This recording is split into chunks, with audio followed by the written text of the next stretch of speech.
여러분의 잠은 안녕하신가요? 잠에 대한 여러 속설이 정말 맞는지 알려드릴게요.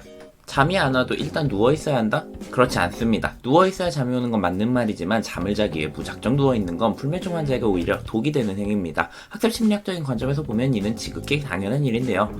파블로프의 개 실험은 모두 아시죠? 개가 종소리를 듣고 침을 흘리는 이유는 무엇일까요? 종소리 이후에 음식이 나오는 것을 알고 있었기 때문입니다. 학습을 했기에 예측을 할 수 있게 된 것이죠. 똑같이 적용해보죠. 침대에 누워있을 때 졸리다는 생각을 가지고 있어야 침대에 누우면 잠도 잘 수 있을 텐데요. 침대에 누워서 매번 뒤척이고 잠이 안 온다는 생각만 하면 어떻게 될까요? 어느덧 침대는 잠을 자야 하는데 잠이 들 수 없는 곳이 되어버립니다. 조건 형성이 엉뚱하게 된 거죠. 그렇기에 의도치 않게 깨서 잠이 오지 않는 상태에서 어떻게든 자려고 침대에 눕는 건 장기적으로 아무런 도움이 되지 않습니다. 잠이 안 온다고요? 그럼 일어나서 다른 행동을 하세요. 졸리면 그때 누우시면 됩니다.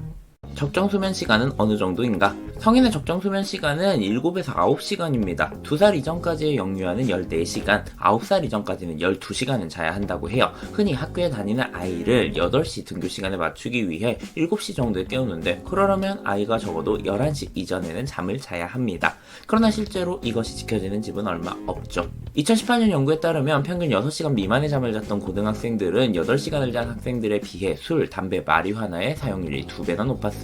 자살 고려 또는 자살 시도가 3배나 높았다고 해요.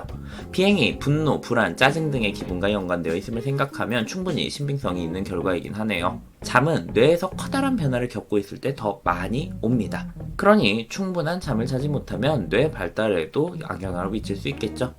불면증이 PTSD 발생을 막아주기도 합니다. 외상후 스트레스 장애라고 불리는 PTSD는 자신이 겪었던 충격적인 현실이 기억 깊이 각인되어 자꾸 떠오르고 그로 인해 일상생활에 큰 장애를 겪고 있는 건데요. 그런데 잠을 잘 자지 못하면 현실의 경험이 기억으로 새겨지지가 않는 거예요. 이런 작업을 하는 건 수면 중에서 렘수면이 맡고 있고, 렘수면은 수면의 깊은 단계 이후에 나타나는 현상이죠. 즉, 괴로운 경험을 한 후 무작정 잠만 자는 건 그 경험을 기억 속에 차곡차곡 쌓아두는 작업이라고 보면 됩니다. PTSD 발병을 막기 위해 잠을 안 지울 수는 없겠지만, 무작정 잠만 자고 있는 사람들에게 대체할 수 있는 다른 활동을 권장하는 건 올바른 일이겠네요. 어쩌면 불면증은 트라우마가 내게 축적되지 않도록 도와주려는 내 머리의 필사의 노력일지도 모르겠어요. 잠이 안 오면 수면제를 먹어야 된다? 옳지 않습니다. 정신건강 전반에 해당하는 말입니다만, 오직 약물에만 의존해서 증상의 완화를 시도하는 건 효율도 없을 뿐더러 공상에 가까운 이야기입니다. 수면제를 통해 멜라토닌이 유도되고 잠을 잔다고 가정했을 때 여전히 머릿속은 나는 잠이 안 와 라고 생각하고 있겠죠. 그러니 인지 부조화 현상이 일어나서 이후에는 동일한 멜라토닌이 분비가 되어도 불면증이 생길 수 있습니다. 그러니 잠이 안 올 때 가장 먼저 할 일은 아무런 대처도 하지 않는 것입니다. 어떻게든 열심히 자려고 갖은 노력을 다 하는 게 아니라 잠이 올 때까지 그냥 자신을 내버려 두는 거죠.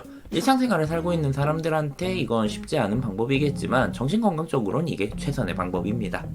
낮잠을 자는 건 건강에 좋다? 맞습니다. 그러나 낮잠에는 꼭 지켜야 하는 적정 시간이 존재합니다. 15에서 20분 정도만 자야 하는데, 이는 혹여 자는 사람이 렘 수면 단계까지 이르지 않게 하기 위함입니다. 20분 이상 자다가 일어나면 머리가 깨질 듯이 무겁고 못 일어나겠는 그 익숙한 느낌이 들게 되죠. 이는 멍한 상태를 만드는 것으로 수면의 질에는 별 도움이 되지 않습니다.